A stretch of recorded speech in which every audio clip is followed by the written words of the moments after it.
like glowing. If you're getting them, I'm getting them.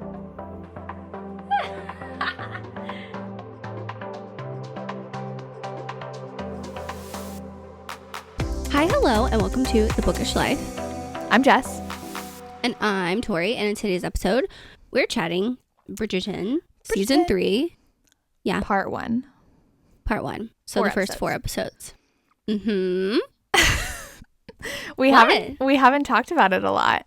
I don't where do we start? I will say I read the book and you didn't for book 4. Yep. Mm-hmm. So we came in, I think, with a little different expectations. If you guys watched my vlog, this is my least favorite book of the series now. It was The Duke and I. Then on reread, I was like, nope, they're just annoying. So Colin is annoying. Just annoying. Thoughts? Where do you want to start? I don't know. I don't know. I vlogged for my Patreon. So like I did each episode. I combined episode 3 and 4 because it was just like I felt the same way. Episode 4 was so boring, but except the last like 15 minutes. Yeah.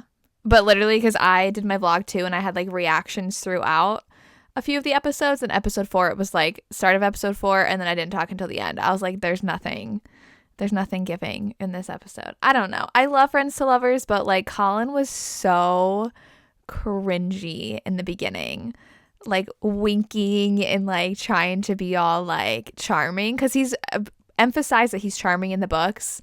It was so awkward. Well, okay, so obviously like between season 1 and season 2, right, you see a little bit of, I think I said this in my vlog too, where I was like, I love Friends to Lovers, but I felt like season 3 you didn't really get to see them being friends because they had all this like tension, you know what I mean, like after she found out or after she read his journal and, you know, all of that stuff, like, it's just like there was this like weird tension. So it wasn't really Friends to Lovers in this season. But you did get to see season 1 and 2, just a little bit of them being friends. Yeah. But I feel like it wasn't like emphasized in the show that much. Well, because at this point it's, there's weird tension between us and we know we are crushing on each other kind of thing. Yeah. And I mean, like, Penelope is awkward in front of men. So, like, I totally, like, get that. Like, that was very, like, in character for her. But I felt like Colin, we really didn't get to see him all too much in season 1, season 2. And all of a sudden he comes back and he's, like, winking and acting like he's, like, this rake and having sex with all these women. It felt very out of character. The brothel scenes, I was like, where is this coming from? Yeah. Yeah. I don't know. I just felt like, I don't know. It's hard to, like, say as like a season because we were only seeing half of it, but like I don't know what else they're gonna, I don't know. I feel also weird that they skipped Benedict, just like his book, and like he's just like having a fun time with this widowed woman. Like what? Well, there's speculation about what's gonna happen, which we can talk about. I don't know if we want to get into spoilers of the books or not. We can save that because there has been speculation about who they're casting for his love interest and how she would be introduced. So, but they haven't even casted her yet. Like, so she's not going to make an appearance at all in season 3. I don't know if she's at the very end. We just don't know, or what. It's annoying. But it could be related to this widow he's shacking up with. So, but I'll say it later. I don't want to spoil anything. Oh, you told me last night. But I saw something else too that someone had like a theory on. Yeah, so we'll see. Interesting. But I just felt comparatively to the other seasons, I just felt like this like first start was just boring. Okay, so like the Featherington plot lines have always been very like dramatic and like high tension, and I love that. I love how like dramatic and just like over the top everybody is, and how there's like all these like life or death situations. In this season, the only drama is her daughters don't know what sex is, and that's it. And I'm like. And then even like that family that like inherited the son's now a baron. That's just Will's like nothing's family. Interesting. It's just like, them moving into a wealthy home. I'm like, there's no drama. Like at least there was drama with them in the previous 2 seasons. And now it's just like, we're just following people along. And I cannot stand like the mundane day-to-day stuff. Like give me drama. And there's none. Not even in the side plots. Well, I guess it'd be different too if like Will's family, like the one who's like moved in and like now they have inherited all this stuff, or his son has, and like that's great and all. And then you have like the Featheringtons, but they just piss me off. They're so fucking annoying. The mom, the sisters, all of them are But the last they're season was legit. so fun with like that guy coming in and then her wanting her daughter to marry her cousin and then like trying to ruin them. Like that was so fun. I mean, it was over the top, yes, but like this season, I just felt like the only other drama is like that guy coming in. It's like, oh, I want to make sure that like the family lines stay like all good, and he like hinted at like, oh, you said you inherited this money, but like it's like, forged. He was, like, yeah, yeah, and she's like, no, it's not forged. What are you talking? I mean, like, I thought that was gonna go somewhere. That didn't go anywhere. The whole thing with them inheriting the house and the estate and the son being a baron, I thought it would be like more interesting. It's not. She's just like, oh, my husband's not coping well. I thought there'd be more like Lady Danbury and the Queen stuff. There's not. No. Like, I'm interested in like Lady Danbury's brother having like maybe. But a thing even with that, like nothing happened. No, like it was cute. They had like a moment. Like we didn't even see Daphne. She wasn't in this at all. But like Kate Daphne's and not Anthony coming back at all. No, like her as an actress is not coming back to Bridgerton. So, and we have Anthony and Kate, which like their little dance scene was literally one of my favorite parts of the entire first 4 episodes, and then they're never in the episodes again. And I'm just like, yeah, like honestly, what kept me going throughout this, like the first 4 episodes, was Francesca. But I love her so much because of the books that I'm just like, I feel like I've attached to her. She's so adorable in the show, and I think that that's really cute. But I don't know. Like, even still, like, that was just, like, cute. Like, everything's just cute. And that's it. Yeah. Like, I really don't like that they split up. Like, I don't understand doing it like a month apart. Like, it'd be different. It was like 6 months to where they had like to edit and stuff like that. Like, they wanted to like get something out for everyone, done for right? like 2 years. So I know, like, so it's one of those things where I'm like, I don't know why you made everyone wait, because now like the ratings for the first part of the season, like, it's not great. Like, nothing. Tell me something that actually happened. Like, I think the ratings are fine. Everyone's talking about the show. Feel like the substance of it, like what happened in the first 4, nothing. But true, like they split it up well, because like there's always an iconic scene from the books that we're excited to see, like the Pall Mall scene from season 2, and I feel like there were a lot and they cut out some iconic scenes. So like book 2 had so much material to work with. We have like the thunderstorm scene, and we have the bee scene, the Pall Mall, like we have all of that for Anthony and Kate, and like dealing with the trauma of his dad dying, like so much for that season, and they included a lot of it, left a lot of it out. And in this one, there's just like not even a lot of substance the book had. So the book focuses on who Lady Whistledown is, and Lady Danbury saying like, I'll give it a reward to whoever finds out who it is. So I'm wondering if the second part of the episode is going to be trying to unmask Lady Whistledown, because Penelope wrote such horrible things about Colin. And like if Colin finds out it's her, he's gonna be so mad. Like, he already said, like, oh, we'll, like, walk over her grave whenever we find out who she is. Like, we're going to ruin her. So I feel like that might be the drama of the second part of the season. Because it's the only thing in the book that they have. But I feel like if you don't know, like, I don't know anything about the book. I don't know anything. So, like, watching this as, like, not someone who's read the book, it's very, like, I don't feel like they build up to that at all.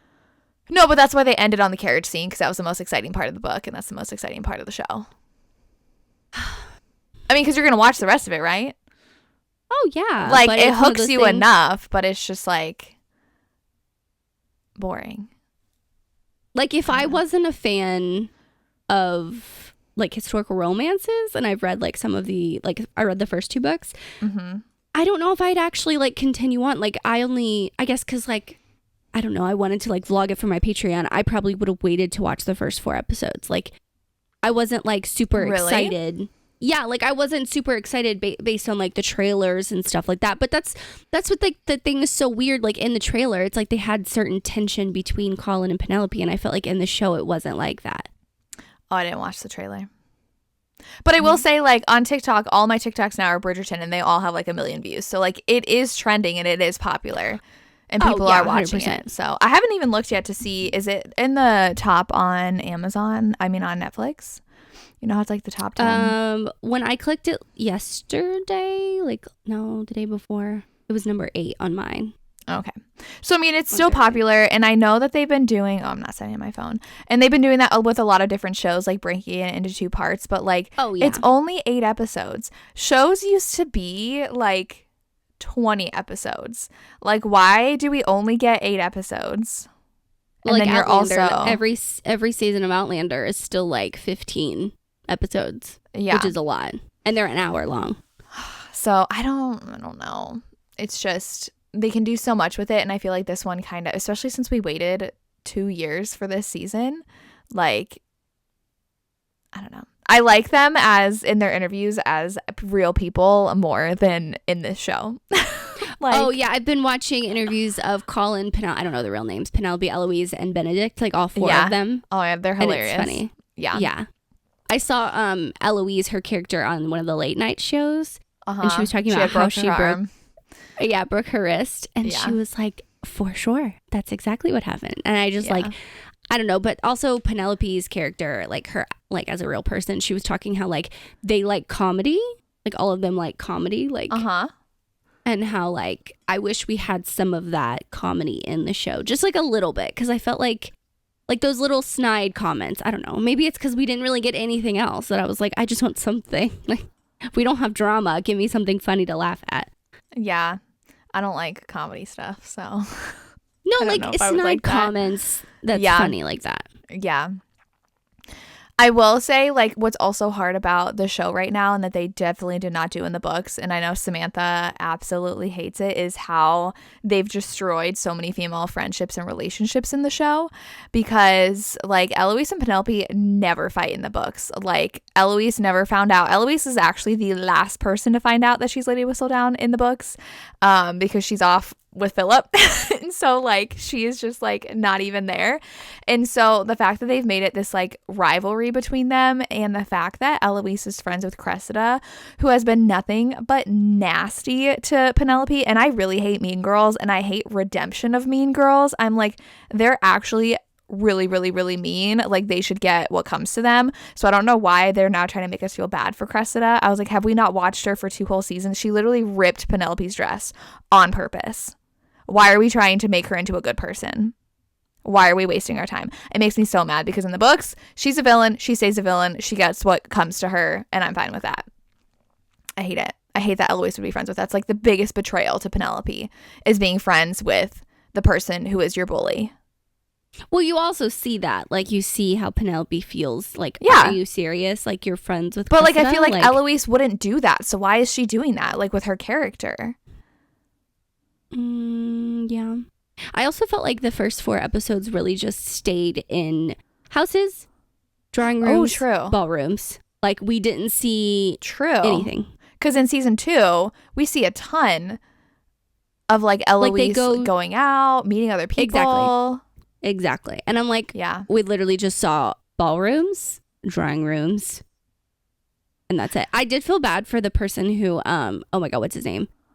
He was going to propose to Penelope. Oh, the vegetarian guy. I felt bad because he was like, he put it together. He was like, you sit at your window. I know. I was like, oh, shoot. I felt like so bad when he put it together. Penelope, like, she's a really good actress. Like, I like that she was like, you could tell she was conflicted, and like, I don't know. I like her, but like Colin is, I don't know if it's the way he's acting, the character he's supposed to portray. Him as an actor, I don't really know, but he's not my favorite. He's never been my favorite, though. I think they just like painted it on too thick in the beginning, because like that wink was the most cringe thing ever, and like him trying to act like a ladies' man just was awkward. When I think that Anthony, what is his name? Jonathan Bailey. He is such a natural, charming person. Like, his chemistry with everybody is insane. Like, even like trailers I've seen of other things, like, and I need to watch some more of his stuff. He is amazing, and he could pull the rake off. Like, and I feel like even though like Simon was a rake, he was more of like a stoic rake, more so than Anthony, even though Anthony was damaged too. And so I feel like he could pull the stoic rake off, but like Colin's supposed to be just like a charming playboy, and he does not pull it off. I did like, though, the dream beginning of episode 2. The dream was Colin's dream. not Penelope's dream. I was like, oh shoot, like yeah, I thought it was gonna be Penelope's dream, and then he woke up. Yeah. But also, it's one of those things where it's like we don't really get to see him like struggle that much. It's just like he looks across the ballroom and sees she's dancing with someone else, and he's like, I gotta fucking do something. Okay, but also they had Jealous, and that's it. The song Jealous was in the background of a scene. I missed it. I didn't even hear it. I didn't hear it either. Okay, I was going to ask you, did you hear that? I was like, I didn't hear it at all. I had to find it on TikTok. It was behind them talking. So like you kind of get that sense of jealousy. I will say I felt his attraction way more in the show than in the book. In the book, he just like decides he likes her because she lost a bunch of weight. We did have the scene where she asks him to kiss her in both, which I think was like the start of him like having feelings. But I did feel his like pining a little more in the show, which is why I like that better, because in the book he's just annoying. And his writing stuff, they'll probably like tackle the writing stuff in the second set like part of the show, because they kind of, that scene was in the book too, of like her reading and him coming in and finding her. So, you know, in the show, Penelope's like, I heard what you said about me, how you would never date me. Is that in the book? Yeah, but that happened like, so in the prologue, he said, I would never marry Penelope Featherington. And then she's 28 in the book when we like flash forward. So it's been 10 years since she's been Lady Whistledown in the books. And she's a spinster already. And Penelope, well, Eloise is a spinster too. And Eloise is like, we were supposed to be spinsters together. And so like, even when her mom did not want her to get married, because her mom was like, you're supposed to take care of me. Like everyone else is supposed to get married and you can take care of me. She did mention that. The mom was like, I'm so happy that you're here to take care of me. Yeah. In the show. She meant, I don't know. It just was, it was okay. Like rating, I'd rate it like 6 out of 10 so far. Right now, yeah, it's just, there's not, like, I'm comparing it to season 2, and just, like, also, we have these, like, epic speeches, like, you're the bane of my existence, and the object of my desires, when Anthony says that, and, like, in Queen Charlotte, we have, like, that whole speech from George, like, just, like, sweepingly romantic, anguished scenes, and I don't see us getting that. Oh my God, you have to. Queen Charlotte. Queen Charlotte. Just like kills me. But like I feel like we can't, like that's not on par with their story with Penelope and Colin. I don't get that like utter anguish of being together. And that's just what made season 2. I loved season 2. I know people have issues with it because like it's so different from the book, but I loved it. The drama. No, was I loved amazing. it. Yeah. Yeah.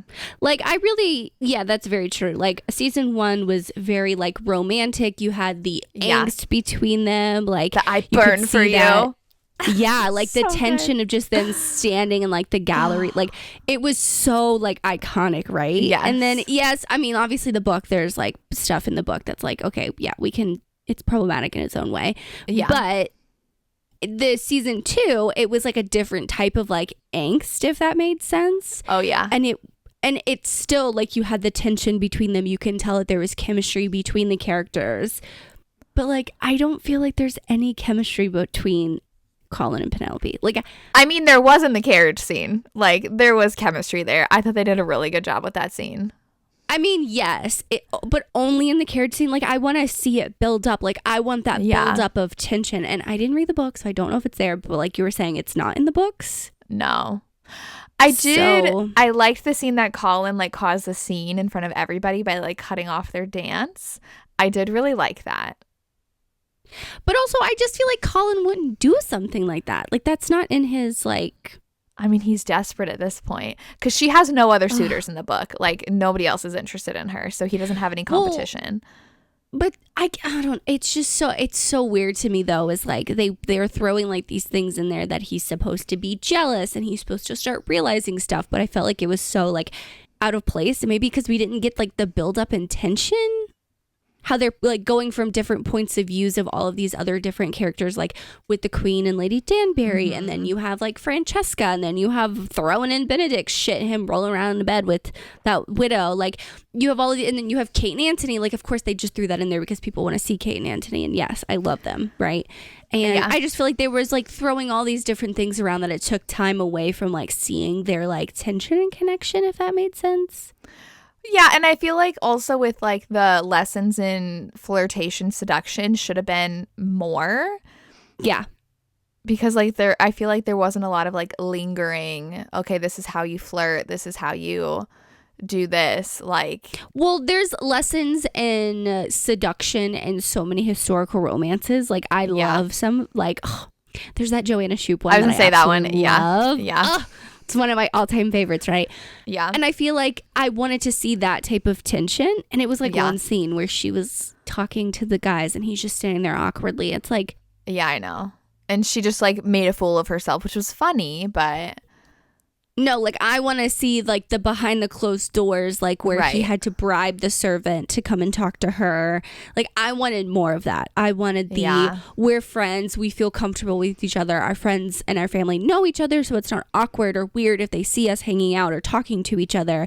But I want to see like the tension when they're together, and I feel like we really didn't see that at all. Like I can't think of one scene where that was like that, besides like the garden where he had to bribe the the servant to like let them talk, and then the carriage scene. That was it. Yeah. It was a little forced when she was like, when they were, first of all, I was like, why is there a hot air balloon? Like, what is happening? That was not in the books. And then we have her like eating that like pastry and like licking her fingers, and all of a sudden he's like weirdly horny for her. And I was like, what are you doing? Like this, it felt very forced, that scene did. Yeah, like there was a disconnect between like what they did previously and what they've been like portrayed as to like those scenes. It just felt like, where did this come from? It was kind of out of character. Yeah. I mean, I was like, you could be like a little bit more subtle and not like her licking her fingers. Like it could have been something more romantic, like, I don't know, anything. It was just weird. I feel like they were just trying to force too much. Yeah. And it didn't work for their characters. Yeah. Do we want to talk about what we think the rest of the season is going to be? We can. Because I don't know anything about the book, so I'm going based on like what I've seen in the show and like what I think might happen. What do you think will happen? Well, I think I think I told you this and you told me I was wrong, but I'm still going to say it. I think that they're just like going to get married, and I think that like whether he finds out it's Lady Whistledown, I think they might actually save that for like season 4. I don't know. I could be wrong. And I feel like they're going to focus on Benedict, his story for the last 4 episodes of the season. I think they're going to save Benedict for the very end to set up his story, because I think they're going to spend more time on Francesca, because she's going to marry, spoilers, warning you, she's going to marry John. Like that's who Francesca ends up with. How would you not know that? You didn't. You told me it was Michael.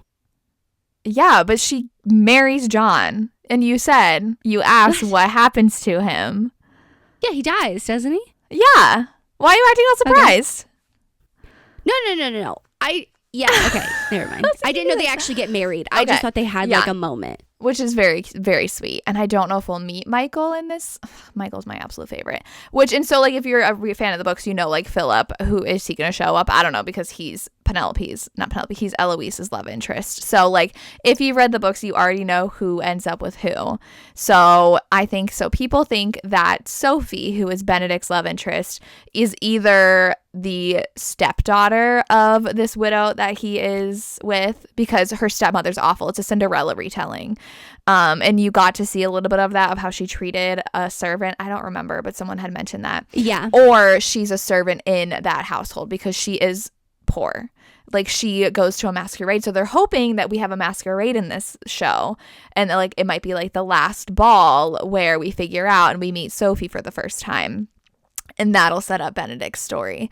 But I can see the Lady Whistledown thing. I can see, because we've already had them trying to uncover her in like this kind of like competition to find her. That's what the whole rest of the book is like they literally say, we'll give you £1,000 if you find out who Lady Whistledown is. So everyone's frantically trying to find it. And Cressida comes out and says, I'm Lady Whistledown, because she needs money. And so because she's actually married and her husband's broke. So also one of the Featheringtons is married to Nigel Burbrook, which I find hilarious because he's disgusting in the first season, but he's not like that bad in the books. But obviously they changed that. So I can see though Colin figuring out that she's Lady Whistledown and that causing tension between them. Well, not see, necessarily I everybody, think- but No, yeah. I just feel like they do things so weird with the Lady Whistledown in the show. Like, I know people, I think you said for she season just 2 you were seems surprised. nasty. Yeah. Well, it's like Eloise already knows. So, like, what's her to say, like, I need 1,000 pounds? Not that she needs it, but, like, No, she I can go doesn't. do this. I don't think So, she would I don't betray her know. again after like The Secret. Oh yeah, because she was the reason why The Secret came out. Yeah. And she Unless blamed it's Cressida, Cressida and Cressida actually was like, doing it. What if it was Well, then she was Cressida like, and she's like playing "You-" games? Yeah, she was like, you didn't realize how loud you were talking, like making Eloise seem out like this really like crappy person. Like, I bet it was Cressida the whole time still. I don't know. I just feel like I need this season to like get better. You know what I mean? I also feel like the way that they're setting up the first 4 episodes of the season 3, they focused more on Francesca than Benedict. Yeah, I mean, because it's the time to, because in the book, she's already like married and living in Scotland. So like it's the time to build up that relationship. But also, like, how many books are there? 8? Mm-hmm. There's not, So I'm I like, don't think there's going to be 8 seasons.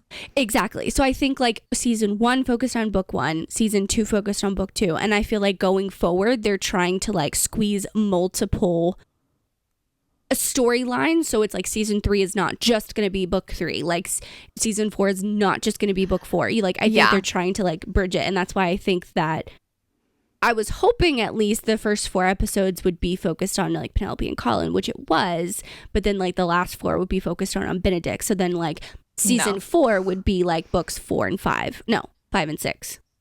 No, I think that they're going to do Benedict next and possibly overlap with Eloise's romance. Okay. Moving forward, I could see that. Unless they're going to, because Francesca's married for quite a while. So I don't know how they're going to tackle Francesca, but... So how does so it's the Duke, book 1, Anthony and Kate, book 2. Benedict and Sophie's book 3.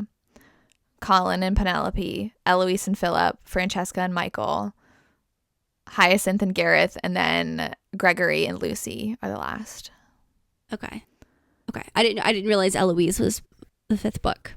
Yeah. Oh, it goes in But I order. don't know. No, it doesn't. No. The last couple do. E, F, G, H. Eloise, Francesca. Well, yeah. But then Gregory's last, even though Hyacinth is the youngest. They like save the men after the young, because like Daphne's 4th child, but she's the 1st because the women have to get married so young. I don't know, because Eloise and Penelope are supposed to be 19 in the show, which I find crazy because Penelope is 29 in the book. And well, yeah, and Eloise mentioned like, oh, I've been out in the ton, like this is my 3rd season and I still don't have a marriage. So like, don't they come out at like 17? 16? Yeah, 16, 17. But if it's her 3rd year, she's only been out since the previous season though, so I don't know. She came out like in season apparently. 2. But time is skipped. Did I feel they like they've skip skipped an entire like 3 season? years. No. Like they've from season 2 to season 3, they've like they would have time, skipped 1 year then if it was her 3rd year. Yeah. I did think it's cute though how every single season so far has opened up with like one of them getting ready for their like coming out ball. I think that's really cute. And Francesca was just like playing the piano. Yeah, I think it's cute only because it's like, they come back from like being in their other estate, like out of the ton, and then they come back into the city, and that's when like people come out. It's like, oh, it's another season. So it's like, it's cute that way. Like what you said though, like so much of season 2 was outside the house because they went to the house party. There's just so much. And even this one, I feel like the balls were a little like lackluster. I was like, why is it so dark in all these rooms? And like nobody's like, there's not a ton of elaborate dances. Like even in the Duke and I, they had like that outdoor party with like all the lights and like their first dance together. Nothing's like extravagant and over the top. I mean, the queen's hair was, but like that's it. Yeah, she had something like swimming in her hair. I was like, what the fuck? Yeah. I don't know. But like it was just okay. Like, amazing. Yeah. It was just there's that dance was pretty, like that ballet dance. But like I did like that. And then there was that older couple that were like, he should have had a shirt on, that he was too exposed. It's like, oh my God. But like they're just not going all out. I was like, you have the budget, Bridgerton. Like, come on. Oh, yeah. Do something exciting. Yeah, I don't know. I wish it was like a little bit more. Mm-hmm. Just like, wah, wah. I mean, we'll see what they do. I don't know, unless they like pull something out completely that was not in the books. Well, they did the Lady Whistledown thing for season 2 already with Penn. Yeah, but like even in season 2 with like Anthony courting Edwina, like something not even close to the books that they're just like, here's some drama. Let's go with it. Yeah. I don't know. I don't want it to play out like the books. Because of the books. When are we going to watch it? Because we'll be at Book Bonanza for... Yeah, we're going to watch it together. Is Alexis going to be mad? No, I'm not waiting 5 days to be home to watch it with her. Okay. Well, we have to figure out like time to do that. Well, it drops. It's going to be 2 a.m. It'll be Thursday. Texas time. I'm not staying up that late. We'll have to see, because Thursday's just setup day, right? There's nothing on Thursday. Yeah. Even if it's like 7 p.m. 4 hours to just sit there and watch it. Yeah, and we'll have vlog together. Yeah. Well, Christy will be there too with us. Yeah. I don't know. I feel like I didn't have too much to say. I just felt like it was a little boring. Yeah, especially after what they did with seasons 1 and 2. It's just, yeah, a little lackluster. Boring. Even like the like scandal of any romance, there's no scandalous romance. Like Benedict sleeping with an older woman, but like, cool. Like Colin at the brothels was so forced, and I didn't like that. I don't know. Like even him like changing his shirt in the carriage when he first came, I was like, they're really trying hard. They're really trying hard, and it is not paying off. So, but I like it was cute though with Gregory though sitting there, because it was Anthony, Benedict, yeah, Colin and boys. Gregory, and Gregory's like just like sitting there like a little kid. And that was cute. He is cute, but nothing else exciting. Yeah, I just wish there was a little bit more. Which is sad, but I am going to start reading some historical romances. I have a couple Scarlett Scott out on audio, so. Oh, okay. Yeah. And I did see that the books, like The Duke and I, and then Romancing Mr. Bridgerton, are in the top 20 on Amazon now, so. But the show killed historical romance, which is really sad. Instead of helping it. It had so much potential, and then publishers had to ruin it, and then authors had to stop writing, and then this is where we're at. Yep. Unfortunately. Well, that was all our thoughts. That's all I have. Yeah. We'll see if they make this Guy O'Malley show, though. That'll be fun.